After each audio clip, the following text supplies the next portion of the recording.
You ever feel too, there was a certain point in my life, like I don't think I hated being Korean, but it was more along the lines of I didn't really identify myself as a Korean until I started to get older. And I started realizing there were certain attributes. Just, I mean, number one, I was born in Korea. My parents are, they don't speak any English.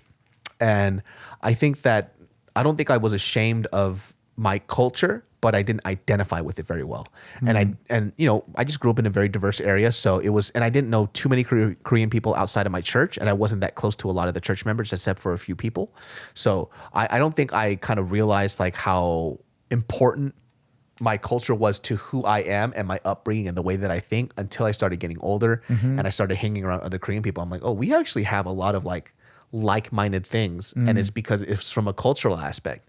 Like, for example, I thought I would never be with a Korean girl. Oh. And now, being with Mariel, I realized how important it was for me to be with somebody who understands Korean culture. Oh, yeah. That makes sense. The way I view the world, how I view like familial, like piety and stuff like that. How I see family, friend dynamic. It's all very Korean. Eating etiquette. Yeah. Table conversation. Yep. All that stuff. Yeah. And then a lot of Asians can relate to each other because it's similar. Yeah. It's rooted, our philosophy is rooted in Confucianism. And even though we might grow up Christian, there's still a lot of Buddhism, Confucianism, and that kind of stuff just in the subtleness of the culture that we all kind of tie us, regardless if you're Filipino or whatever. That's why we have that mutual Asian understanding with a few like differences, but majority, we get along, we get it. I wonder sometimes I wonder too, not to say that I took the easy route in terms of a relationship, just, dating somebody who's Korean. Yeah. Because a lot of the stuff was self-explanatory because she already grew up in it. Yeah. So I didn't have to explain it. If it was that the easier route for me than being with somebody who was not within my culture. I don't know. Because, like being in a serious relationship with Jess, even though we didn't work out, I feel that in some ways that was easier, even though it wasn't the same culture. Yeah. But then again, I've never been with a Japanese girl. I've been with other Asian girls. And so that's not the same culture. So it's just kind of similar because it's Asian. Yeah. There's this weird thing. Like even when I look at Mariel and then when we have conversations and then I'll say something in Korean, right? There's like a weird comfort to it. I don't know what it is, but it makes me feel a lot more connected to her.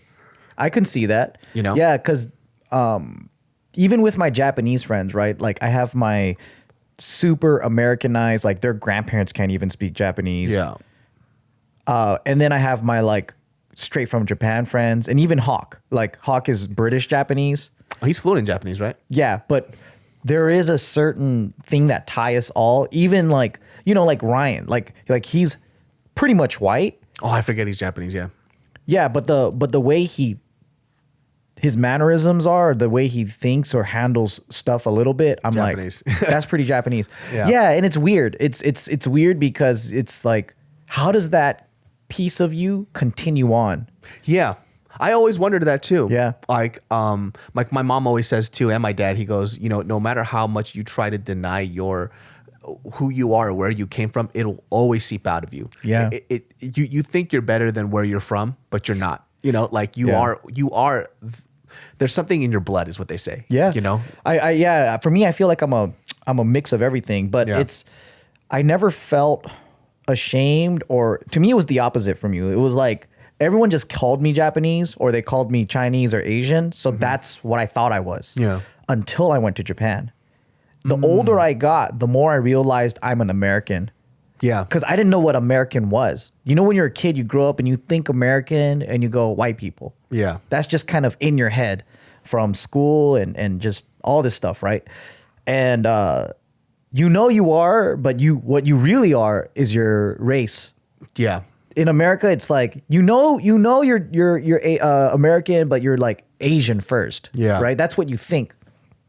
And then when I traveled and I'm like, I look like, or they kind of look like me, but this is not my country and we do not think the same. Yeah. And that's when I was like, oh, you know what? American is a state of mind and life, and it's a different thing from how it's like it's to me it's more about how you go by thinking and doing life, versus like tradition or whatever. I don't know. Yeah, I mean, I might have done a video on this back in the day, but I was talking about how people had this weird perception of what an American is, specifically our parents, right? And it's weird to us because we've kind of evolved from whatever trials and tribulations they went trying to be an American, right? Mariel tells me the story of her mom making sure that she would eat McDonald's so she would be more accepted as an American, right? Hey, make sure that you eat hamburgers, make sure that you eat French fries, because if not, these American people won't accept you and you won't be considered American. That could have been true in her parents' generation. Yeah. And you know, there's a lot of, like, for example, like Japanese people who were born here a few generations and their parents were scared for their kids. So like, don't speak Japanese. Don't even try that shit. So just only know English. And so they don't know anything about Japanese culture. They can't speak the language because it wasn't taught to them for a very specific reason. And I think from those type of experiences, a lot of people now have this weird perception of what it is to truly be an American. Is it to assimilate into this white culture, or now for me, like definitively what being American is taking pride in your culture and living in this country and kind of, you know, building your dream. Yeah, I think for me, it's really about the whole foundation and the philosophy of this nation. You know, it's about the pursuit of freedom, and what freedom means